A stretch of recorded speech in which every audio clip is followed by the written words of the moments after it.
बस ये रखना कि मेरी संगत ठीक रहे, मैं सही सर्कल में उठूं बैठूं।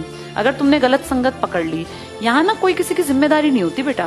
तुम स्कूल में नहीं हो, स्कूल में क्या होता है, टीचर्स पेरेंट्स एक बच्चा मान के जिम्मेदारी को लेते हैं, लेकिन अब तुम हो बड़े, अब तुम गलत और सही तुम्हें खुद से होना है।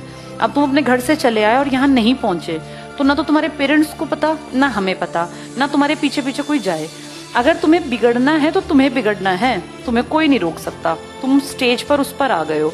एक 5 साल का बच्चा बिगड़ नहीं सकता, कारण माँ बाप थप्पड़ मारेंगे, उसको पीटेंगे, उसको सीधे रास्ते पर रखेंगे। लेकिन तुम 18+ हो, अब तुम में से जिसको ड्रग्स लेनी है, गलत काम करने, उसको कोई रोक ही नहीं सकता बेटा।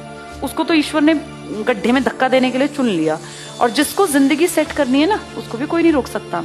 तुम जिन परिवारों से हो, अगर उनमें बहुत अच्छी बैक नहीं है, जिसके 100% चांसेस हैं, क्योंकि मैं भी तो ऐसी परिवार से थी, बिगड़ने के चांसेस अगर आपको लगता है मेरे पास हैं, तो ये सोचो 5 साल बाद पैसा कहाँ से लाओगे?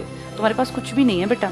हम नॉर्मल परिवार के लोगों के पास सिर्फ ये होता है कि जब तक माँ बाप हैं, एक छत है।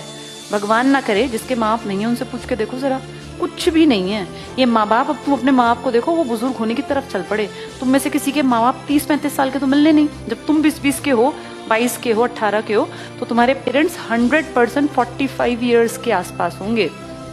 तुम्हारे पिताजी 45 साल, कितने साल का जीवन तुम मानते हो आज की इस पोल्यूशन और